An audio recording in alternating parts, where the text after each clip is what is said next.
Lundi 24 août, bonsoir à tous. Je suis ravie de vous retrouver pour vos éditions d'information à la une. À Papeari, une sortie en famille vire au drame. Un jeune homme de 21 ans meurt électrocuté au barrage de Veillité alors qu'il se baignait avec sa fratrie. La commune appelle au respect des consignes de sécurité sur le site. Premier voyage et premier remous pour le Dori 2. Le nouveau cargo mixte devrait partir, mais sans passagers, en cause un désaccord entre l'armateur et le port autonome sur leur lieu d'embarquement. Une trentaine de voyageurs sont restés à quai.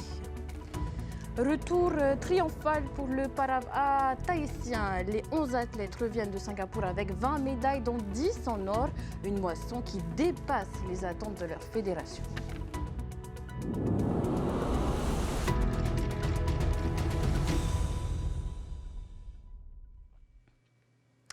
On entame cette semaine avec une triste nouvelle rapportée par nos confrères de Tahiti Info. Hier, un jeune homme de 21 ans est décédé au barrage de Veillité à Papeari après avoir été électrocuté. Une sortie baignade qui a viré au drame. La commune cherche des solutions pour éviter ce genre d'accident. Et Sam Tinaure et Marta Ihure se sont rendus sur place. Il faut parcourir un sentier de plus de 3 km dans la vallée de Tivari avant de pouvoir accéder au bassin de Veillité. Le site est clôturé avec des barbelés. Un panneau indique qu'il est interdit de s'y baigner. Mais hier, un groupe de jeunes a bravé l'interdit et l'un d'entre eux, qui aurait utilisé cette plateforme comme plongeoir, a été électrocuté par ses câbles à haute tension. Il était à peu près 15 heures quand le drame s'est produit. Le maire délégué qui habite cette vallée est arrivé quelques minutes après les pompiers. Ça m'a fait mal. Ça m'a fait mal parce que c'est un jeune que je connais très bien dans cette vallée, dans ce quartier, tout ça. C'est un jeune dynamique et tout ça. Alors j'ai eu mal. Selon Opeta Tahueitu, il est courant que la police municipale intervienne dans les vallées de Tevayuta pour réprimander des personnes qui se baignent dans des zones dangereuses comme des bassins hydroélectriques. Il y avait beaucoup de jeunes, il y avait beaucoup d'enfants accompagnés des parents et tout ça qui étaient venus au secours de ces jeunes-là. Il y avait beaucoup de monde hier après-midi.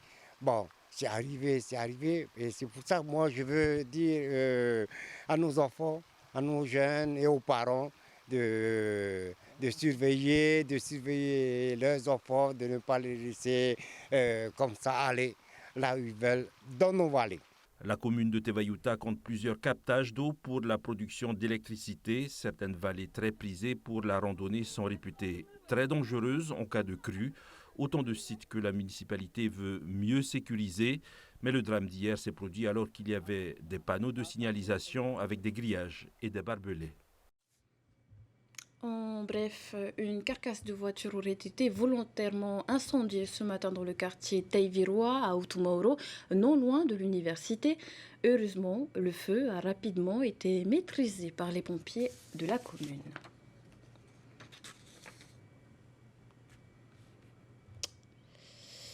Et ça bouillonne sur le campus de l'UPF. Depuis 3 ans, la licence Sciences de la transition écologique et sociétale mise sur la formation sur le terrain et l'esprit de cohésion.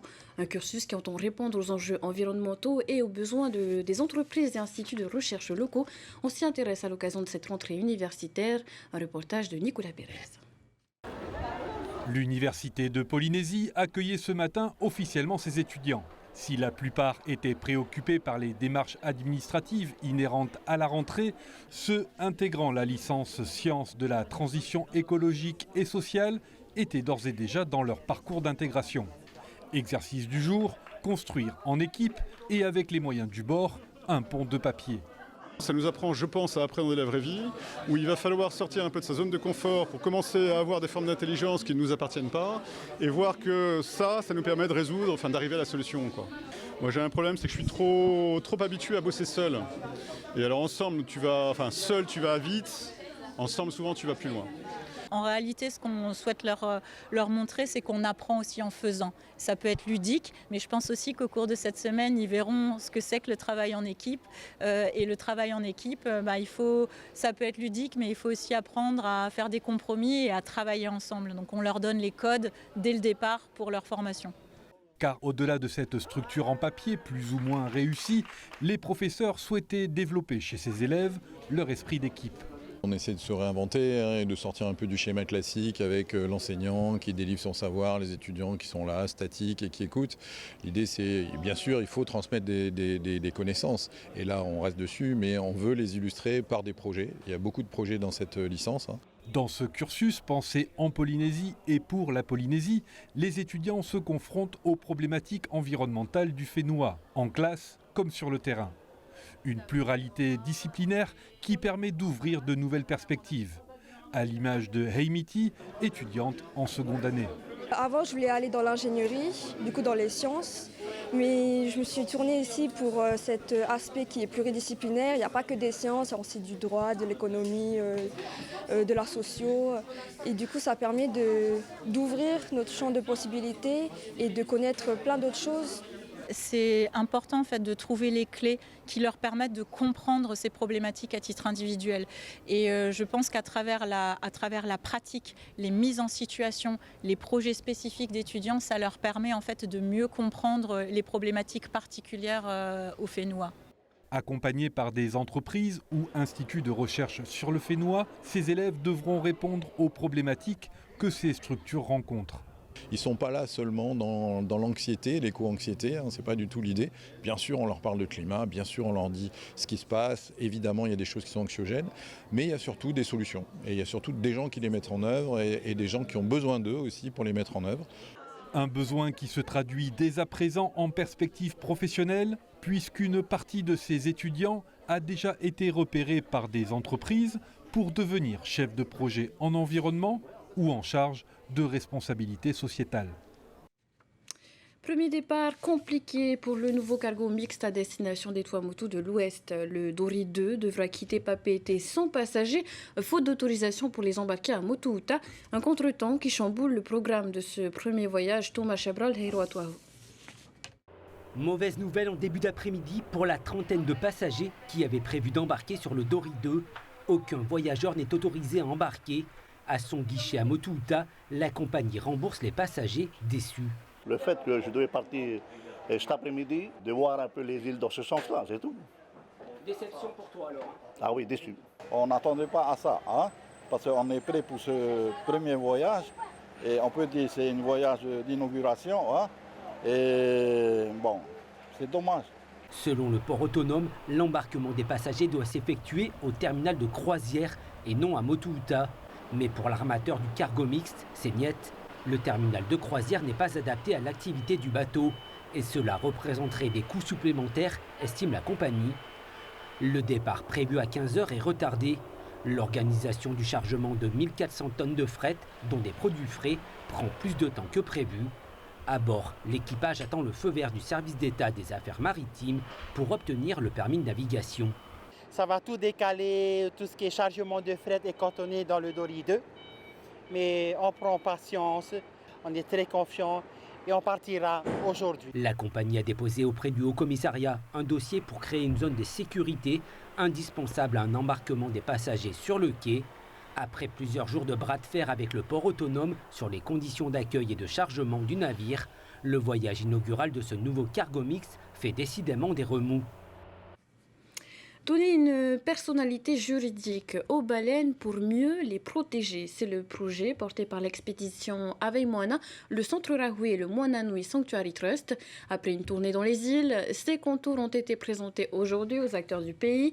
Le dispositif prévoit notamment des Rahui mobiles en haute mer pour sécuriser la migration des baleines entre notre territoire, Tonga et la Nouvelle-Zélande. Ces deux pays ont déjà engagé des discussions législatives avec l'espoir d'y associer la Polynésie. Eux ont migré temporairement à Singapour pour porter haut les couleurs du Fénois. Focus sur nos athlètes au championnat du monde à vitesse.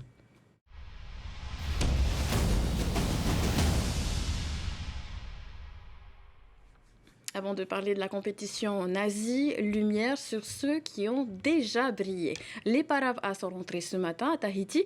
Dans leur bagage, 20 médailles, dont 10 en or. Une moisson qui fait la fierté de leur fédération et de leur pays. Oriano Tefao a sauté du lit pour les accueillir. Regardez.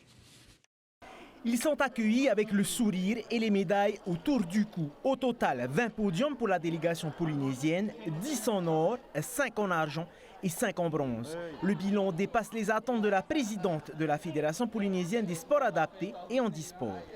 Ils ont été très courageux et ils ont vraiment montré que on peut réussir même si on a un handicap.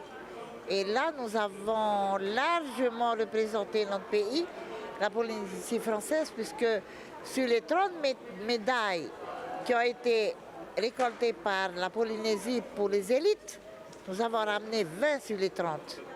Parmi les grands partisans de cette récolte, Gervais Omeron atteint son objectif avec 4 titres mondiaux, 2 médailles d'or en V1 et 2 autres en V6.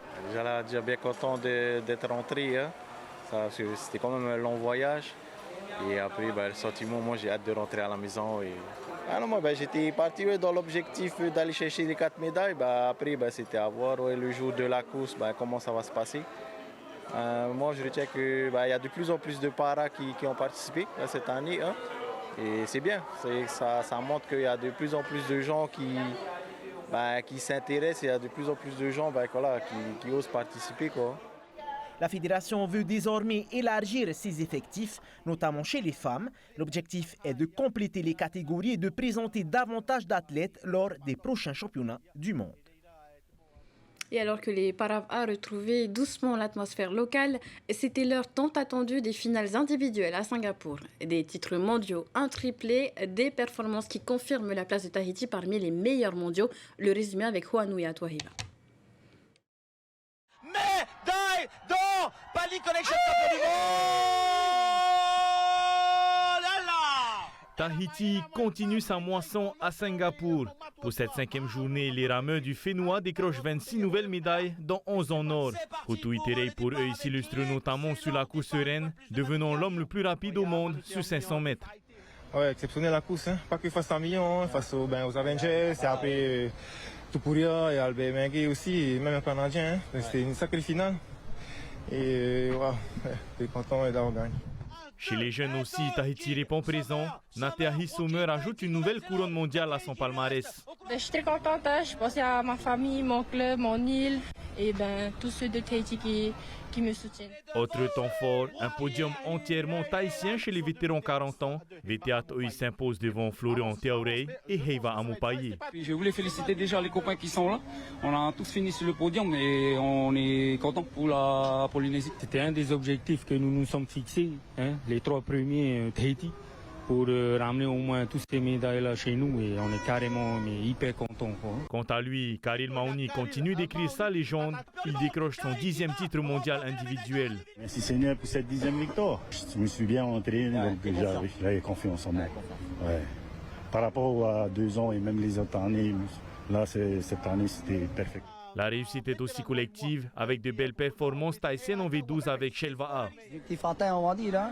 Et puis surtout remercier les copains, les juniors hein, qui ont bien travaillé sur ce dernier final-là. Ça n'a pas été facile, on va dire. Hein. Mais bon, ce qui était important, c'est d'être jusqu'au bout à fond pour l'or. Avec 26 médailles supplémentaires, Tahiti confirme encore un peu plus sa domination sur le plan d'eau de Singapour.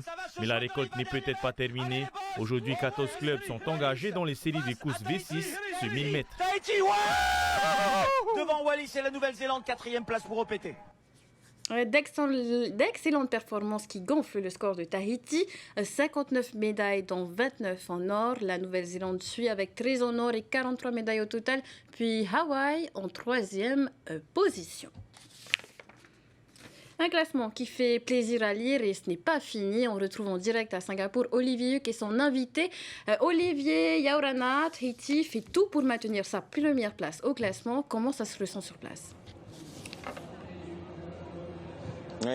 Bonsoir Athéna, en effet il y a un beau soleil ici, il n'y a pas de pluie, il y a une pluie médaille hier, vous l'avez vu dans les différents reportages avec des médailles d'or essentiellement du côté du Fénois, 29 au total. Après 5 jours de compétition, on est à la moitié parce que on a démarré les clubs, et bien Tahiti est en tête, en avance normalement sur son compteur des médailles. Justement on va se tourner vers le président de la fédération, Rodolphe Apoiré.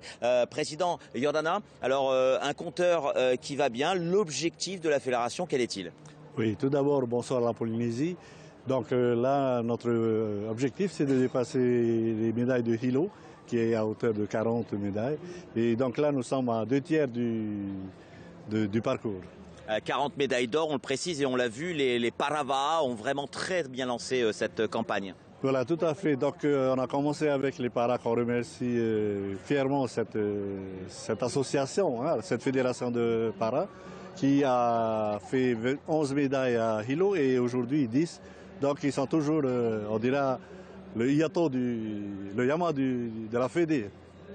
On a également les élites qui ont terminé sur ces derniers jours avec beaucoup de médailles d'or et ça va s'enchaîner avec les clubs maintenant. Voilà, donc là on est avec les clubs, nous avons terminé les V12 hier et là on va faire les sélectives, enfin les hits des V6 1000. Et donc je pense qu'on est sur la bonne vague pour arriver à ce que nous avons prévu.